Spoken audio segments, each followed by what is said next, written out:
Everybody, I'm going to talk to you about Kennings. This is just going to be a brief explanation to help you out while you're making your boast or you're working on this sheet specifically. What you really need to understand is that basically a kenning is just a compound word, or it's a phrase that replaces another noun. Okay, so for example, if you drive like a big SUV or a big truck, sometimes we call those gas guzzlers, like right here, gas guzzler. That's a modern day kenning. Okay, now let's look at some of the forms. So you have compound word form, you have prepositional phrases form, and the possessives form. You'll notice compound words, those are going to be like just a double word to explain something.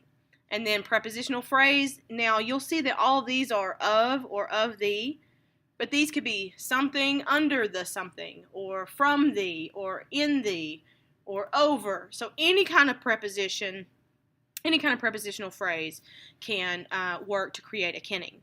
And then, of course, possessives, that is something's something.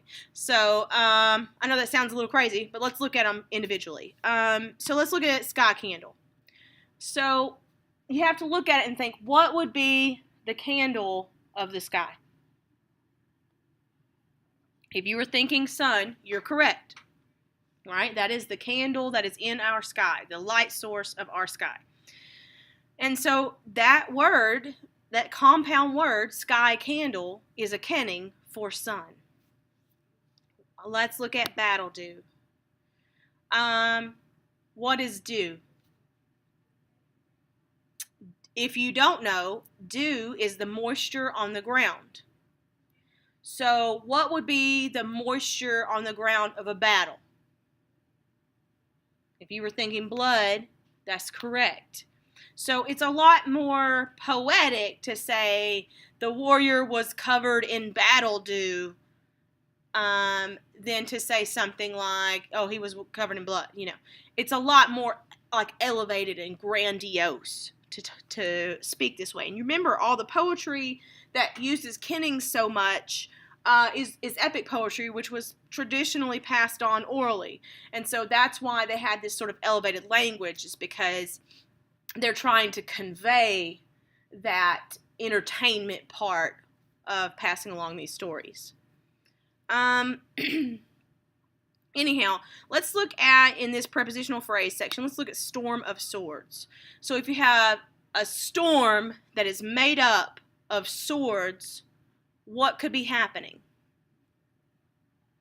If you guessed war or battle or fight or anything like that, you're right. That's like when a bunch of swords are going at once and it looks like a storm of them, then you're looking at like a battle. A fight is going on. Let's look at water's chain in the possessives section.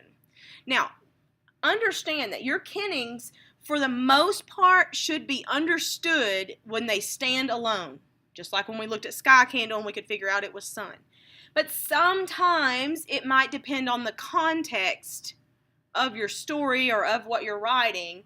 And so water's chain, anything that is made out of a chain, right, or a chain of water, could be a river that's winding through. It could be the current in the ocean. It could be an icicle hanging off. It could be rain. So in this situation, you want to pay attention to the context clues for a specific answer, but the fact that there could be several options, that doesn't make it wrong. Okay? So,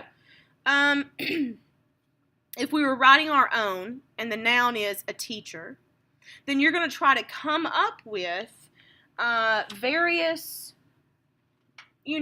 kennings for a teacher. So, what if we looked at compound words? Compound words. And what could be something that is a compound word for teacher.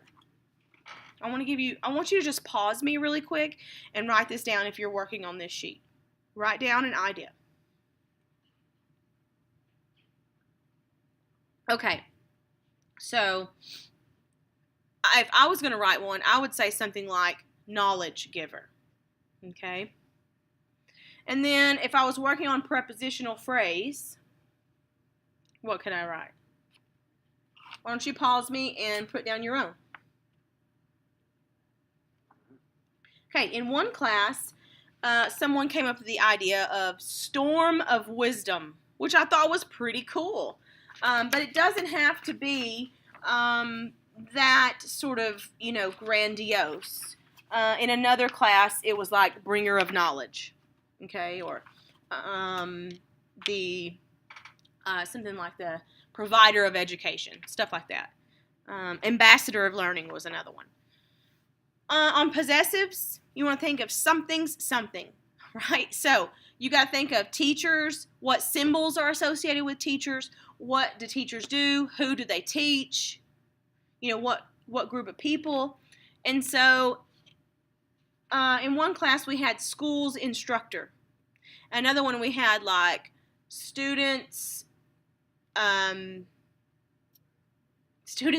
maybe, because they were trying to be silly. And then another one we had like, I'm trying to remember, like students' instructor. I don't know, maybe I already said that. Anyway,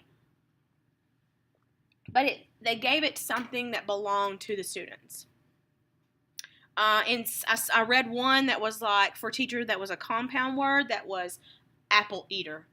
And so you know that apples are often associated with teachers or Adam and Eve. And so either it's talking about Eve or a teacher, and you can look at your context clues to figure that out. So if you're needing to work on this sheet, go ahead and write 2 Kennings for each of the following nouns. You can consult the table here for the form. If you're working on your boast, remember you have to have 4 Kennings. And you're trying to almost like give yourself a title or give your hobby a title when you're talking about yourself, okay? All right, if you have any questions, you can catch me before or after class. You can email me or you can contact me through the Weebly page.